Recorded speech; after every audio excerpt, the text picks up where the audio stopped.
அன்புக்குரிய இறைமக்களே, இந்த சிறப்பு காலை வழிபாட்டுக்கு வந்திருக்கின்ற உங்கள் அனைவரையும் ஆண்டவர் இயேசு கிறிஸ்துவின் திருப்பெயரிலே வாழ்த்தி வரவேற்கின்றோம்.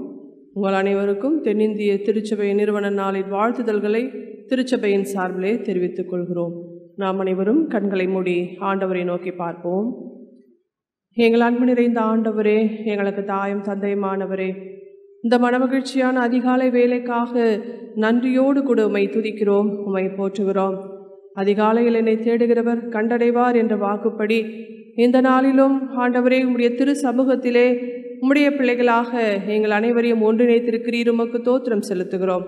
இந்த நாளிலும் ஆண்டவரே எங்களுடைய தென்னிந்திய திருச்சபையின் நாளாக நாங்கள் அனுசரிக்க நீர் கொடுத்த வாய்ப்புக்காக உமக்கு தோத்திரம். ஆண்டவரே, பல்வேறுபட்ட நிறுவனங்கள், பல்வேறுபட்ட டினாமினேஷன்ஸ் இணைந்து ஆண்டவரே தென்னிந்திய திருச்சபை என்கின்ற ஒரே கொடையின் கீழாக ஒரு மேய்ப்பனின் மந்தையாக நீர் எங்களை ஒன்றிணைத்த தயவுக்காக உமக்கு நன்றி செலுத்துகிறோம்.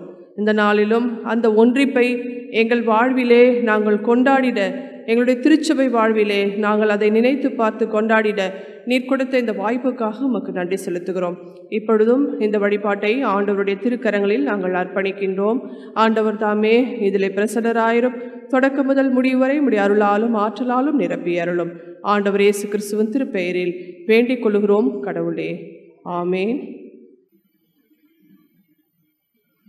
அன்பார்ந்த இறை மக்களே, உங்கள் எல்லாரையும் மூவொரு கடவுளின் திருப்பெயராலே நாம் வாழ்த்துகிறோம். சிறப்பாக நம்முடைய தென்னிந்திய திருச்சபை நிறுவப்பட்ட இந்த நாளில் உங்கள் எல்லாரையும் வாழ்த்துவதிலே நான் மிகுந்த மகிழ்ச்சி அடைகிறேன்.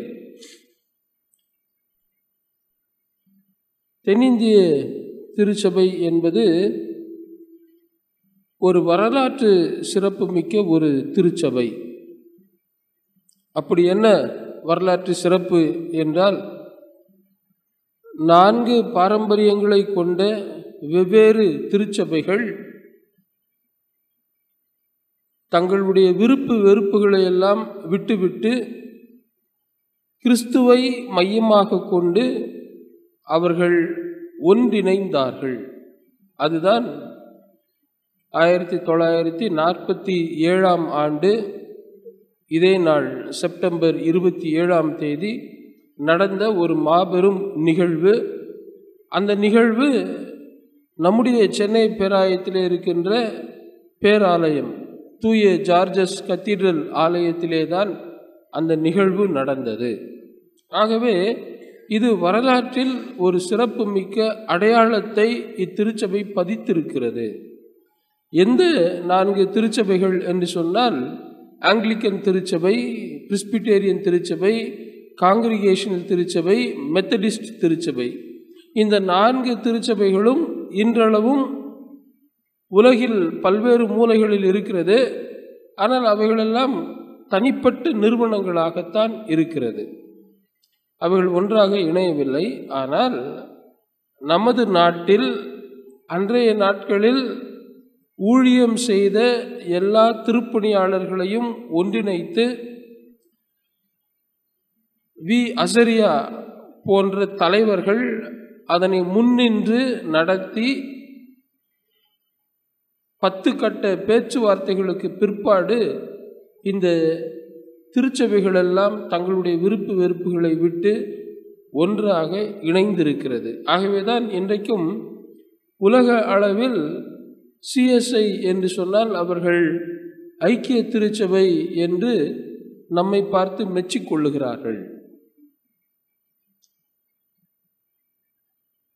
கத்தோலிக்க திருச்சபைக்கு எப்படி போப் தலைவராக இருந்து நடத்துகிறாரோ, அதுபோல் நம்முடைய புரொட்டஸ்டன்ட் திருச்சபைகளுக்கு ஆங்கிலிக்கன் திருச்சபையின்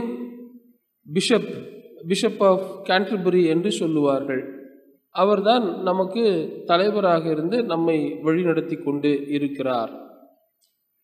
நம்முடைய தென்னிந்திய திருச்சபைக்கு நாம் அறிந்த வண்ணம் பிரதம பேராயர் அவர்கள் சினடில் இருப்பார்கள். அவர்கள் நம்மை வழிநடத்தி கொண்டிருக்கிறார்கள். நம் அனைவருக்கும் தெரியும், the most right reverend doctor Reuben Mark ஐயா அவர்கள் இப்போது பிரதம பேராயராக இருந்து நம்மை நடத்தி கொண்டிருக்கிறார். இந்த தென்னிந்திய திருச்சபை உருவாகுவதற்கு எது காரணமாக இருந்தது என்று சொன்னால், நாம் படிக்க கேட்ட இந்த யோவான் நற்செய்தியாளர் எழுதின நற்செய்தி நூல் 17ஆம் அத்தியாயம் 21ஆம் வாக்கியம், எல்லோரும் ஒன்றாய் இருப்பார்களாக. தந்தையே, நீர் என்னுள்ளும் நான் உம்முள்ளும் இருப்பது போல் அவர்களும் ஒன்றாய் இருப்பார்களாக. இதனால் நீரே என்னை அனுப்பினீர் என்று உலகம் நம்பும். நாம் ஒன்றாய் இருப்பது போல் அவர்களும் ஒன்றாய் இருக்குமாறு நீர் எனக்கு அருளிய மாட்சியை நான் அவர்களுக்கு அளித்தேன். இவ்வாறு நான் அவர்களுக்குள்ளும் நீர் எனக்குள்ளும் இருப்பதால் அவர்களும் முழுமையாய் ஒன்றித்திருப்பார்களாக. ஒன்றாய் இருப்பது, டு பி ஆஸ் ஒன் என்று சொல்லுவது மிக கடினம்.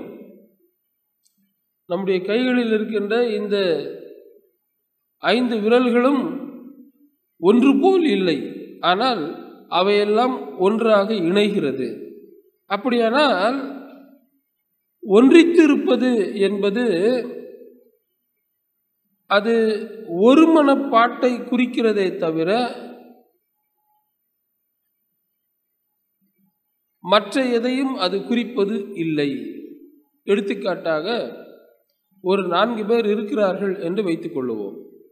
அந்த 4 பேருக்கும் பின்புலங்கள் வெவ்வேறாக இருக்கும். அவர்களுடைய கலாச்சாரம், அவர்களுடைய பழக்க வழக்கம், அவர்களுடைய பாரம்பரியம் இவையெல்லாம் வெவ்வேறாக இருக்கும். ஆனால் ஒரு பொது காரியத்திற்காக அவர்கள் முன் வருகிற போது அவர்களெல்லாம் இந்த காரியத்திற்கு நான் உடன்படுகிறேன் என்று ஒன்றாக கூடுவார்கள். அதுதான் ஒன்றிப்பு. பல நேரங்களில் நாம் என்ன நினைத்து கொள்ளுகிறோம், ஒன்றிப்பு என்றால் எல்லாம் ஒரே மாதிரி இருக்க வேண்டும். அதனால தான் ஆங்கிலத்தில் இப்படி சொல்லுவாங்க, இட் இஸ் நாட் யூனிஃபார்மிட்டி. இப்போ பள்ளிக்கூடத்துக்கு போகிறோம், யூனிஃபார்ம் கொடுக்குறோம். யூனிஃபார்ம் கொடுக்கறது ஒரு முறை. ஆனால் அதனால் மாணவர்கள் எல்லாரும் ஒன்றாக இருக்கிறார்களா என்று சொன்னால் இல்லை. அதனால தான் இப்போ நம்முடைய தமிழ்நாடு அரசு பல்வேறு அடையாளங்களை வெளிப்படுத்தும் எந்த காரியமும் மாணவர்கள் அணிந்து கொண்டு வரக்கூடாது என்று அரசு ஆணை பிறப்பித்திருக்கிறது. அதனுடைய பொருள் என்ன? அவர்கள் சீருடை அணிந்து வந்தாலும், even though they wear uniform, but they are not one. அப்போ CSI என்பது it is not uniformity but unity in Christ. கிறிஸ்துவுக்குள் ஒன்றாய் இருப்பது. அதை தான் பவுலடிகளாரும் பேசுவார். பவுலடிகளார் ஆதி திருச்சபை காலத்திலே பல்வேறு பிரிவினைகள் இருந்தது. ஒருவர் நான் அப்போலோவை சேர்ந்தவர் என்று சொல்லுவார், ஒருவர் நான் கேபாவை சேர்ந்தவர் என்று சொல்லுவார். இப்படி பல குழுக்கள் அங்கே இயங்கிக் கொண்டிருந்த போது பவுலடிகளார் அவர்களுக்கு சொல்லுகின்ற ஒரே ஒரு அறிவுரை, கிறிஸ்து பிரிந்திருக்கிறாரா? இல்லையே. கிறிஸ்து ஒன்றித்திருப்பது போல் நாமும் கிறிஸ்துவுக்குள் ஒன்றித்து இருப்போம் என்று சொல்லுவார். அதற்கு அடையாளமாக தான் உடலை அவர் எடுத்துக்காட்டாக சொல்லுவார். உடலில் எப்படி பல்வேறு உறுப்புகள் இருக்கிறது, ஆனால் அந்த பல்வேறு உறுப்புகள் பலவிதமாக இருந்தாலும் அவையெல்லாம் ஒன்றுபட்டு இருக்கிறது, ஒன்றித்திருக்கிறது, இணைந்திருக்கிறது என்று சொல்லுவார். கண் பல்லின் வேலையை செய்ய முடியாது, காது காலின் வேலையை செய்ய முடியாது. ஒவ்வொன்றும் ஒவ்வொரு வேலையை செய்யும், அதற்கென்று தனித்துவம் இருக்கிறது. ஆனால் அவையெல்லாம் ஒன்றாக இணைந்து செயல்படுகிற போதுதான் அது உடலாக இயங்கும். நாமும் பல்வேறு நிலையில், பல பின்னணியங்களில், பல பாரம்பரியங்களில் வளர்ந்து வந்திருக்கலாம். ஆனால் நாம் கிறிஸ்துவுக்குள் ஒன்றாக நிலைத்திருக்கிற போதுதான் கிறிஸ்து அங்கே மாட்சி பெறுவார். அதை தான் இங்கே ஆண்டவர் இயேசு கிறிஸ்து ஒரு மிகப்பெரிய ஜெபமாக ஏறெடுக்கிறார். ஆண்டவரே, நீர் எனக்குள்ளும் நான் உமக்குள்ளும் இருப்பது போல் இந்த மக்கள் எல்லாரும் ஒன்றித்திருப்பார்களாக, ஒருமனப்பட்டு இருப்பார்களாக என்று ஜெபிக்கிறார். அப்படியானால் இன்றைக்கு இந்த நாளில் கடவுள் நமக்கு விடுக்கிற அழைப்பு என்ன? நாம் பல்வேறு நிலையில் இருந்தாலும், பல்வேறு தனித்துவங்களை பெற்றிருந்தாலும், நாம் எல்லாம் கிறிஸ்துவுக்குள் ஒன்றாய் இருக்கிறோம் என்பதை நாம் நிரூபித்து கடவுளுடைய திருப்பெயரை மாட்சிப்படுத்த நாம் அழைக்கப்படுகிறோம். நாம் ஒன்றித்து வாழ அழைக்கப்படுகிறோம். இரண்டாவது, எப்படி ஒன்றித்து வாழ்வது? எனக்கு வேறு கருத்து இருக்கிறது, மற்றொருவருக்கு வேறு கருத்து இருக்கிறது, இன்னொருவருக்கு இன்னொரு கருத்து இருக்கிறது. அப்படியானால் நாங்கள் எப்படி இணைந்து பயணிக்க முடியும் என்கின்ற கேள்வி நமக்குள்ளாக வரும். ஆகையால் தான் இங்கே இயேசு கிறிஸ்து மிக அழகாக சொல்லுகிறார் 17ஆம் வாக்கியத்திலே, உண்மையினால் அவர்களை உமக்கு அர்ப்பணமாக்கியருளும், உமது வார்த்தையே உண்மை என்று சொல்லுகிறார். அப்படியானால் உண்மைக்கு எல்லோரும் ஒன்றுபடுவார்கள்.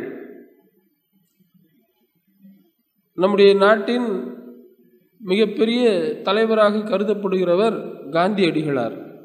அவருக்கு அந்த மகாத்மா என்கின்ற பெயர் எப்படி வந்தது? அவர் இந்த யோவான் நற்செய்தி நூலை படித்து கொண்டிருக்கிற போது இந்த உண்மையை பற்றி யோவான் நற்செய்தியாளர் சொல்லுவதிலே அவருடைய ஆர்வம் பெருகி உண்மையை பற்றிய ஏக்கமும் தாகமும் அவருக்கு வந்ததால் தான் அவர் சத்தியாகிரகா என்கின்ற மிகப்பெரிய போராட்டத்தை அவர் கையில் எடுத்தார். சத்தியம் என்றால் உண்மை என்று பொருள். கிரகா அப்படின்னா பற்றிக்கொள், உண்மையை பற்றிக்கொள். அப்படி உண்மையை பற்றிக்கொள் என்கின்ற அந்த போராட்டத்திலே தான் நம்முடைய இந்திய நாட்டில் பல்வேறு மொழி, கலாச்சாரம், சாதி, இனம் இப்படி பல இருந்தாலும் அவருடைய அந்த சத்தியாகிரகா போராட்டத்திற்கு எல்லோரும் ஒன்றிணைந்து அவர்கள் தங்களுடைய போராட்டத்தை மேற்கொண்டார்கள். இங்கேயும் இயேசு கிறிஸ்து உண்மையினால் நீங்கள் எல்லோரும் ஒன்றுபடுங்கள் என்று சொல்லுகிறார். நாம் பல நிலைகளில் வேறுபட்டு இருக்கலாம், ஆனால் இது உண்மை என்று தெரிந்துவிட்டால் எல்லோரும் உண்மையை தேடிதான் வருவார்கள். உண்மைக்கு எல்லோரும் ஒப்புக்கொள்ளுவார்கள், உண்மைக்கு எல்லாரும் இணைந்து நிற்பார்கள் என்பதுதான் இங்கே இயேசு சொல்லுகின்ற கருத்தியலாகும். உண்மையினால் இவர்களை ஒற்றுமையாக்கி அருளும். நாம் ஒன்றுபடுவதற்கு ஏதாவது ஒரு காரணம் இருக்க வேண்டும். சில பேர் சொல்லுவாங்க, எப்படி நீங்கள்லாம் ஒரே மாதிரி நண்பர்களாயிட்டீங்க? அவங்க சொல்லுவாங்க, நாங்கள்லாம் விளையாட்டு வீரர்கள், நாங்கள்லாம் இசைக்கலைஞர்கள், நாங்கள்லாம் ஆசிரியர்கள், நாங்கள்லாம் ஆயர்கள். Birds of the same feather என்று சொல்லுவார்கள், sheeps of the same flock என்று சொல்லுவார்கள். நாம் ஒன்றுபடுவதற்கு ஏதாவது ஒரு தளம் நமக்கு இருக்க வேண்டும். அந்த தளத்திலே தான் நாம் எல்லாரும் நின்று நாங்கள் எல்லாம் இதனால் ஒன்று கூடியிருக்கிறோம் என்று சொல்ல முடியும். இயேசு இங்கே சொல்லுகிறார், உண்மையினால் அவர்களை ஒன்றாக்கி அருளும், உண்மையினால் அவர்களை உமக்கு அர்ப்பணமாக்கி அருளும். அப்பொழுது அவர்கள் உம்முடைய வார்த்தை உண்மை என்பதை நம்பி உம்முடைய வார்த்தையின் அடித்தளத்தில் அவர்கள் எல்லோரும் ஒன்றித்திருப்பார்கள். இந்த 4 விரல்கள் தனித்தனியாகத்தான் இருக்கும், ஆனால் இது இணைவதற்கு இருக்கிற ஒரே ஒரு பேஸ் இந்த உள்ளம் கைதான். இந்த உள்ளம் கை இருப்பதால் தான் இவைகள் ஒன்றாக இணைய முடிகிறது. அதுபோல் நாம் பல்வேறு நிலைகளில் வேறுபட்டு இருந்தாலும் வார்த்தை என்கிற உண்மையில் நாம் எல்லாரும் ஒன்றிணைகிறோம். அதை தான் இங்கே இயேசு மிக அழகாக அவர் சொல்லுகிறார். எல்லோரும் ஒன்றித்திருப்பார்களாக, உண்மையினால் அவர்கள் ஒன்றித்திருப்பார்களாக என்று சொல்லுகிறார். நாமும் இந்த உண்மைக்கு சாட்சி பகர இந்த நாளில் அழைக்கப்படுகிறோம். தெனிந்த திருச்சபை, அதிலே நான் உறுப்பினர் என்று சொல்லிக் கொள்வதிலே நாம் பெருமை கொள்ளலாம். ஆனால் உண்மையினால் நாம் எல்லாரும் இணைந்திருக்கிறோமா? உண்மைக்கு என்னுடைய வாழ்வு சான்று பகருகிறதா என்பதை இந்த நாளிலே நாம் சீர்தூக்கி சிந்திக்க நாம் அழைக்கப்படுகிறோம். மூன்றாவதாக இங்கே இயேசு சொல்லுகிறார் 14ஆம் வாக்கியத்தில், உமது வார்த்தையை நான் அவர்களுக்கு அறிவித்தேன். நான் உலகை சார்ந்தவனாய் இல்லாதது போல் அவர்களும் உலகை சார்ந்தவர்கள் அல்ல. இயேசு இங்கே சொல்லுகிறார், இரண்டாவது அடித்தளம், ஒன்றித்திருப்பதற்கான முதல் அடித்தளம் உண்மை, உம்முடைய வார்த்தையே உண்மை என்று சொல்லுகிறார்.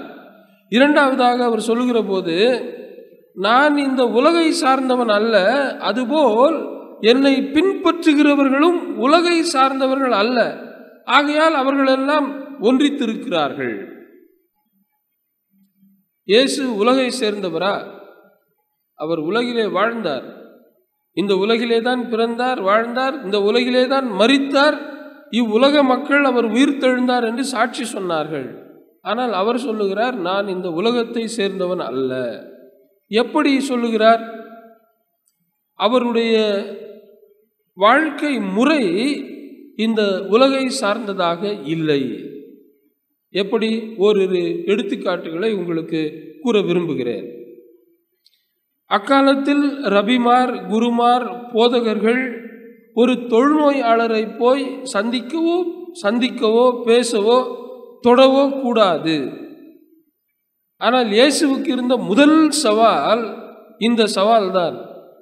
மத்தேயு நற்செய்தி நூலிலே நாம் பார்க்கிறோம், அவர் மலை பிரசங்கம் செய்து முடித்துவிட்டு அவர் கீழே வருகிறார். வருகிற போது மார்க்கு நற்செய்தி நூலிலே வருகிற போது முதல் அந்த தொழுநோயாளி தான் வந்து நிற்பார். உமக்கு சுத்தமானால் என்னை சுத்தமாக்கும். அதனுடைய பொருள் என்ன? நீர் பெரிய ரபி போல், குரு போல், போதகர் போல் மலை பிரசங்கத்தில் எல்லாவற்றையும் செய்தீர், ஆனால் உம்மால் என்னை குணமாக்க முடியுமா? நீர் என்னோடு கூட பேச முடியுமா? நீர் என்னை தொட முடியுமா என்கிற அளவுக்கு கூட அந்த கேள்வி இயேசுவினுடைய உலகு சார்ந்தவரா விண்ணுலகு சார்ந்தவரா என்கின்ற அந்த கருத்தியலுக்கு சவால் வைப்பதாக அது அமைந்தது. ஆகையால் தான் இயேசு கிறிஸ்து உடனே எந்த விதமான சிந்தனையும் இல்லாமல், எனக்கு சித்தம் உண்டு, நீ சுத்தமாக என்று அவர் மீது கைகளை வைக்கிறார், அவரோடு பேசுகிறார், அவரை நலமாக்குகிறார். உலகு சார்ந்தவர்கள் ஒரு தொழுநோயாளி இப்பக்கம் வருகிற போதே அவர்கள் வேறு பக்கமாக திரும்பி போய் விடுவார்கள். தொழுநோயாளிகளுடன் அவர்களுக்கு உரையாடலும் இல்லை, உறவும் இல்லை. ஆனால் இயேசு, நான் இந்த உலகு சார்ந்தவன் அல்ல என்பதை இந்த நிகழ்வின் வழியாக அவர் நிகழ்த்தி காட்டினார். இது மட்டுமல்ல, அன்றைய காலகட்டத்தில் யூதர்கள் சமாரியா வழியாக எருசலேமுக்கு போக மாட்டார்கள். ஆனால் யோவான் நற்செய்தி நூலிலே 4ஆம் அதிகாரத்தில் நாம் பார்க்கிற போது அங்கு இயேசு வேண்டுமென்றே அந்த சமாரியாவின் வழியாக எருசலேமுக்கு போக விரும்புகிறார். அப்படி போகிற போது அங்கே யாக்கோபின் குளத்தருகே அமருகிறார். அந்த சமாரிய பெண் அங்கே வருகிற போது அவர் வேண்டுமென்றே அந்த பெண்ணிடம் பேச்சு கொடுக்கிறார். எனக்கு தாகத்திற்கு தாய் என்று சொல்லுகிறார். அந்த சமாரிய பெண் தெளிவாக இருக்கிறார். நீர் யூதராயிருக்க என்னிடம் ஏன் தண்ணீர் கேட்கிறீர்? யூதர்கள் எங்களிடம் தண்ணீர் வாங்கி குடிக்க மாட்டார்களே. இப்படி இவராகவே அந்த பெண்ணிடம் உரையாடி கிறிஸ்து நான் தான் என்பதை அவர் வெளிப்படுத்தி காட்டுகிறார். யோவான் நற்செய்தி நூல் ஒரு சிறப்பான நற்செய்தி நூல். ஏனென்றால் இயேசு ஒருவருக்கும் தன்னை யார் என்று சொல்லவில்லை. ஆனால் இந்த நற்செய்தி நூலில் தான் யோவான் பதிவு செய்திருப்பார், இந்த சமாரிய பெண்ணுக்கு இயேசு நான் தான் மெசியா என்பதை அவர் அறிவித்திருப்பார். அன்றைய காலகட்டத்தில் சமாரியரோடு பேச்சோ பழக்கமோ அவர்களோடு நட்போ கிடையாது. ஆனால் இயேசு நான் உலகை சார்ந்தவன் அல்ல என்பதை தன்னுடைய வாழ்க்கை முறையின் வழியாக அவர் வெளிப்படுத்தினார். எனக்கு அன்பார்ந்த இறைவனுடைய பிள்ளைகளே, நம்முடைய வாழ்க்கை முறை எப்படி இருக்கிறது? உலகு சார்ந்தவைகளாக இருக்கிறதா அல்லது விண்ணுலகு சார்ந்தவைகளாக இருக்கிறதா? இயேசு சொல்லுவார், நீங்களெல்லாம் எங்கிருந்து வந்தீர்கள், எங்கே போகப் போகிறீர்கள் என்பது தெரியாது. ஆனால் எனக்கு நான் எங்கிருந்து வந்தேன், எங்கு போகப் போகிறேன் என்பது எனக்கு தெரியும் என்று அவர் சொல்லுவார். நாம் எங்கிருந்து வந்தோம்? இறைவனிடத்திலிருந்து வந்தோம். எங்கே போக போகிறோம் அல்லது எங்கே போக நாம் ஆயத்தப்படுகிறோம்? இறைவனிடம் போக ஆயத்தப்படுகிறோம். அப்படியானால் இந்த மண்ணுலகில் நாம் வாழ்கின்ற வாழ்க்கை குறுகியது.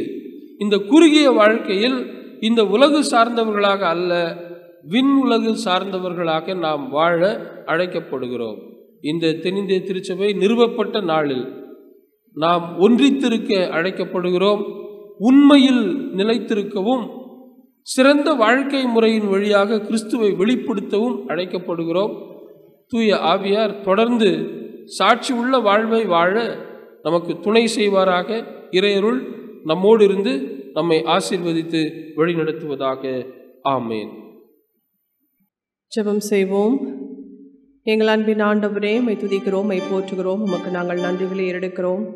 ஆண்டவரே, இந்த நாளிலும் இந்த வழிபாட்டிலே நீர் பிரசன்னராயிருந்தீர், இதற்காக உமக்கு நன்றி செலுத்துகிறோம். இந்த நாளிலும் தென்னிந்திய திருச்சபையின் நாளாக அனுசரிக்கும்படியாக நீர் கொடுத்த இந்த வாய்ப்புக்காக உமக்கு நன்றி. ஆண்டவரே, அந்த ஒன்றிப்பின் நாளை நாங்கள் நினைத்து பார்க்கிறோம். அதற்காக உழைத்த ஒவ்வொரு அருட்பணியாளர்களையும் நாங்கள் நினைத்து பார்த்து உமக்கு நன்றி செலுத்துகிறோம் சுவாமி.